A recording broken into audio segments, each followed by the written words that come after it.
Hey guys, this is Lala Legacy and welcome back to another episode of SeaBed. So once again, just like in the last video, I do apologize if you can hear the fan in the background. It is very hot. So anyways, I combed my hair for a while, then tidied up my room to kill some time. I moved everything from the table as well as the coat on the chair, out of sight. Finishing that, I looked out the window. It was dark outside. I couldn't even see the moon. Lily knocked on my door. As I took the tray from her, she glanced at the heater in my room. It shouldn't grow much colder tonight, but it's a good idea to keep the heater on when you sleep. I nodded. You can keep the tray in your room. Thank you very much.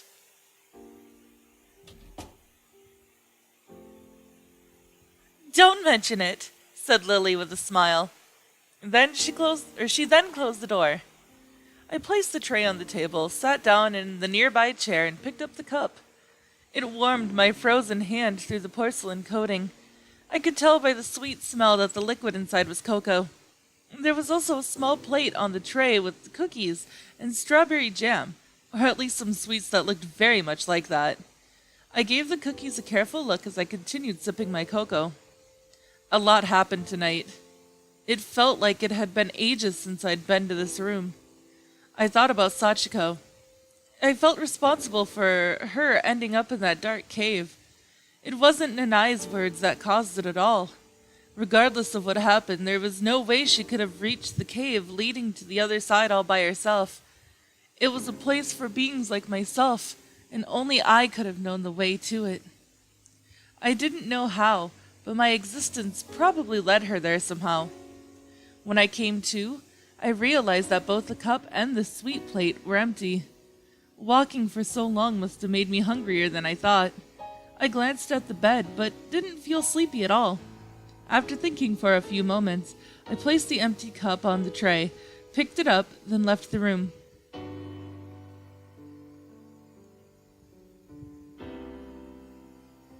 Lily was still behind the counter in the lobby when I came down the stairs. Is something the matter? Thank you very much for the treats. Having a hard time falling asleep? Asked Lily as she took the tray from me and shoved it in the cupboard. Seems that way. I might not be one to talk, but it's healthier to go to sleep while it's still dark. I agree, I said with a nod, then asked if it wasn't colder in here. I'm used to it. It doesn't bother me when I'm so deep in thought. Why do you do your thinking here in the lobby? That's a good question. It would take a while to explain, though. How long exactly? Quite long.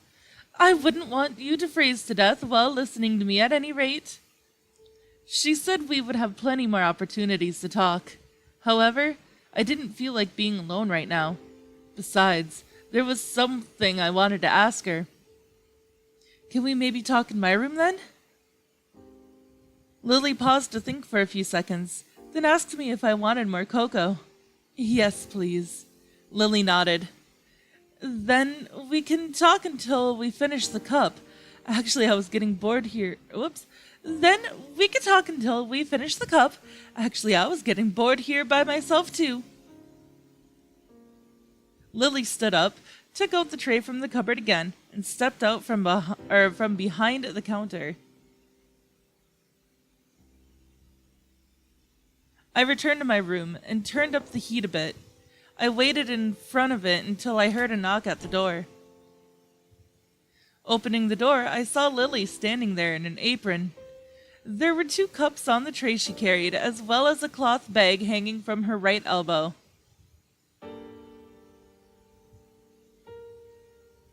We sat down at the table facing each other. Lily handed me one of the cups, then picked the other one and took a sip. Back in the past, my friend would go out at nights just like you, and I'd wait for her in the lobby like this. You have to pass by it regardless of which entrance you use. Who was it?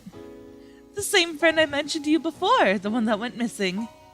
I remembered Lily's horror story from 2 days ago. So that was a real story after all?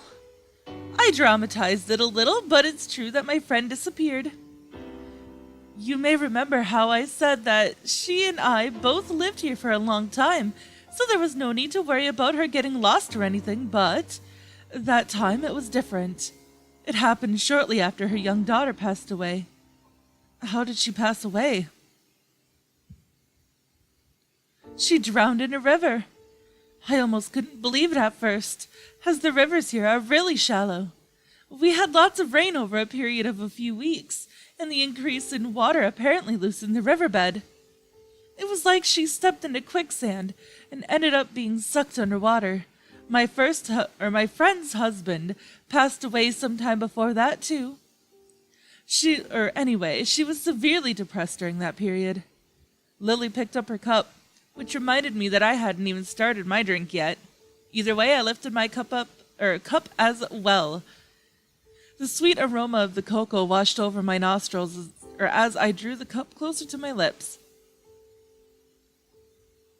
She was always such a high-spirited and cheerful person, but after the incident she began shutting herself up in her room. Even when we'd meet once in a blue moon, she would rarely speak, or barely speak. One day, around the time I started thinking about how I should do something for her before things spiraled out of control, I spotted her going out to the inner yard. When I approached her, she actually had her usual cheerful expression. I asked her what she was doing, and she told me she spotted a rare butterfly through her window. A butterfly? Yes, she used to collect insects as a hobby.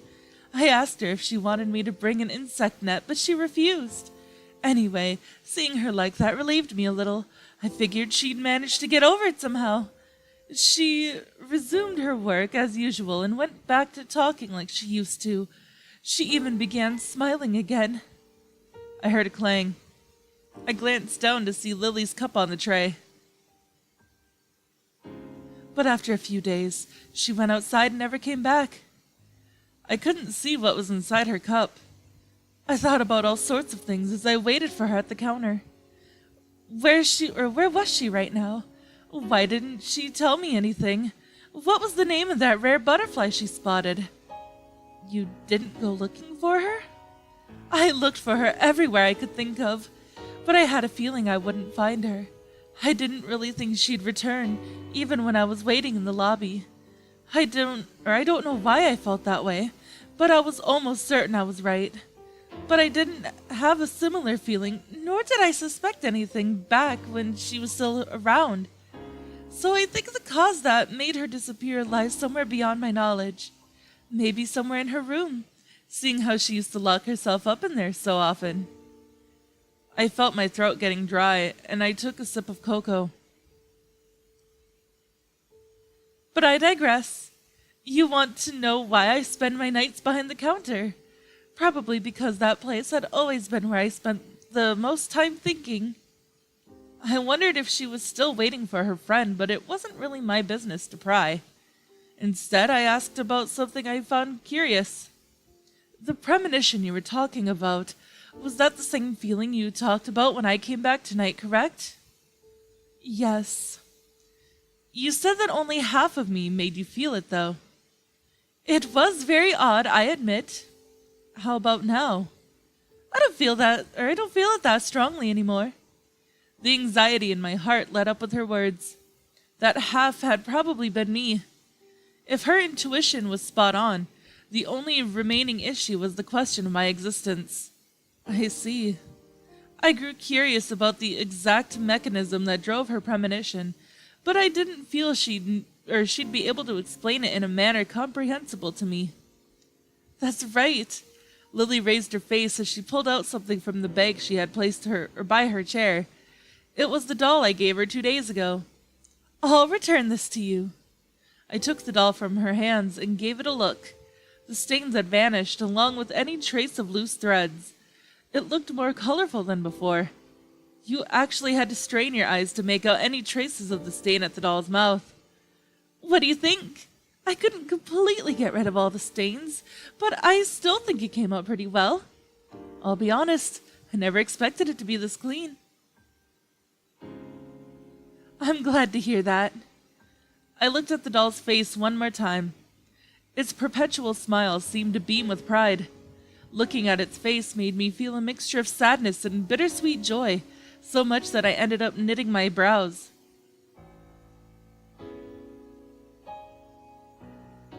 Well, I suppose it's about time I was on my way. Lily placed her empty cup on the saucer beneath it on the tray. I gulped down the remaining cocoa still left on the bottom of my cup. It felt like ice. Did you invite me for tea because I gave you that feeling? Back then, I was just curious about Nanai's new friend. I placed my empty cup on the tray. However, Lily remained seated. Her eyes traveled between the doll and my face. You'll think I'm strange, but what is it? It's the first time I told anyone about this. I might have all sorts of feelings or premonitions, but I normally keep them to myself. Then why did you tell me? You remind me of my friend a lot, and I thought to keep this to myself, but... Lily's gaze shifted to the doll. I never learned why my friend left us, but in your case, I feel like it's somehow related to that doll. I was flabbergasted by the keenness of her intuition. However, I made sure not to let the surprise show on my face. Her remark completely overlapped with my own conclusion. Why do you think that? It's mostly just my intuition, but after my friend's daughter passed away, she carried a memento of hers everywhere. I felt like this doll had a similar history. I see. Lily's dark brown eyes gazed at the doll. It belongs to my friend. I, too, shifted my eyes to the clean doll. She would confide in it when things got tough, but I don't think she needs it anymore. She's not exactly at an age to play with dolls anymore, and I feel the doll itself was getting frustrated by not being able to do anything to help. I see. Lily made a faint smile. She stood up with her bag hanging from her elbow and picked up the tray. I did the same and opened the door for her. Thanks. I saw a whole bunch of leaves scattered by the door. Are you going to clean them up tomorrow morning too? Yes. What about you? I'll go for a walk after I get some sleep. That's a good idea. Let's have another chat if the opportunity swings by. Sure. Good night. And with that, Lily left the room. After saying goodbye, I closed the door. Well, if that wasn't creepy at all. Damn, Lily.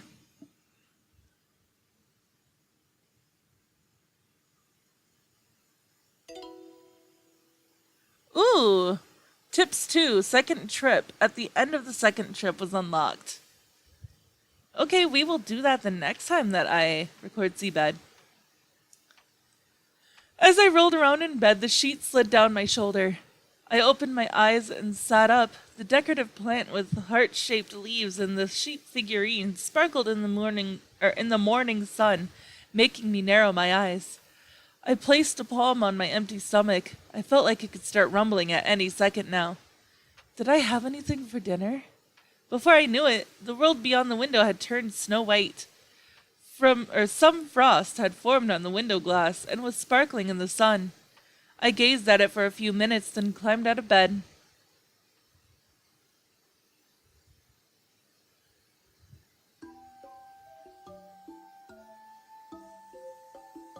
The sweet aroma of coffee filled the cafeteria when I stepped inside. I spotted Nanai sleeping at her seat by the window with her head resting on the windowsill. There was a plate with a piece of toast on the table right next to a half-empty cup of coffee. I began reaching out towards Nanai's shoulder but stopped midway.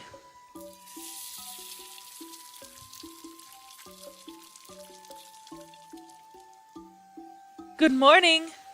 Nanai addressed me while I was stirring the frying pan. Good morning. I'm sorry for using the kitchen without permission. Don't worry about it. It's my fault anyway. You should have woken me up. You looked like you were deep in thought. Did I? Nanai sounded a laugh. I slid the fried egg over to the plate with the toast while also adding some salad for garnish. I then left the counter with said plate in hand and placed it on the table Nanai was sitting at. About yesterday. What? Never mind, it's nothing. I don't think I've ever had fried eggs with toast before. She considered the contents of my plate. It's just an old habit. My housemates loved fried eggs. I see. If there wasn't at least one thing she liked on the plate, she wouldn't ever shut up about it. Can I have a taste? Go ahead. Nanai held up her piece of toast with 3 fingers and extended it towards me. After I placed a slice of fried egg on it, she took a bite. It's both salty and sweet. Pretty good, actually. Thanks. Can I have some more? Sure. Nanai thanked me and picked up another piece of toast. I put some fried eggs on it again. Oh yeah, I heard you took a liking to our library. Auntie said she often sees you there. Yeah, the silence helps me relax. That place is full of ancient books and not much else. I doubt you find anything useful. Perhaps you're right. There's a particular shelf behind the stairs I tend to frequent. It has some more modern novels along with magazines about cooking and fashion. I see you like keeping your things organized. Depends on the thing. Do you not like that library? It's not that. The place is a bit too silent for me, though. When I look high up at the ceiling, it makes me feel like I'm a dead fish that sank to the bottom of the sea. All it contains is old information and records that are no longer relevant to our age. It reminds me of old stuff like ancient, rusted bicycles and cans that people fish out from the sea. I thought you liked old things. I like old things that still serve a function. Nanai suddenly made an awkward smile. Sorry about yesterday. I was really drunk. I placed the coffee cup on the table. When I looked up, I saw Nanai covering her face with one hand. I started running my mouth like some know-it-all. Oh, whoops. I started running my mouth like some know-it-all. I'm getting all embarrassed just remembering it. It's okay. I'm not upset. I sometimes forget to think about the consequences of my actions. Everyone does that sometimes. This reminds me of the worst essay I wrote in my life back when I applied to an art school. I didn't know what to write about, so I began describing what kinds of talent I had in minute detail. Normally, you'd write about your motivation and plans for the school year, but I did so many things that made me want to kill myself in retrospect. I always tell myself not to run my mouth, but it all falls apart the moment I get too excited about something. Well, we all fit into this world like puzzle pieces after all. I don't know if you're trying to help, but I'd appreciate it if you didn't bring that up again. Really? Well, I'll interpret it in a positive way this time. Nanai made a faint smile. I ended up unable to contain a smile myself. We continued cheerfully chatting for a while. After we finished, Nanai picked up our empty plates from the table, walked behind the counter, and began washing them in the sink. She offered me a second cup of coffee, but I refused. Oh, I'm sorry, guys. I had been feeling sleepy since morning, but I didn't feel like caffeine would help. With my head still feeling somewhat heavy, I looked around the cafeteria while sipping what remained of my coffee. Ever since coming here, I had been the only guest to use this huge room. When I thought about it that way, it all felt really extravagant. For a while, I gazed at the lavish stained glass and the decorations on the lamps around it. Eventually, my eyes wandered to the pictures on the wall. The first one I looked at was the group picture with Nanai, her mother, and Lily. My gaze traveled further, passing by pictures of Nanai when she was little, then by the mansion that was no longer here. As I gazed at Nanai's childhood pictures, I suddenly felt like something was off. I stopped on one particular picture and gave it a closer look. Nanai and some other child were playing in the plastic pool. The inner yard of the mansion was visible in the background. As I frowned, trying to figure out what was bothering me, I suddenly saw something in the corner of my eye. I glanced at the window and saw Narasaki walking through the inner yard. But that is all the time that I have for this episode, guys. So, if you liked it, please give it a big thumbs up down below. And if you haven't already subscribed, by subscribing, you're becoming part of a legacy. I love you guys so much, and I will see you in the next video.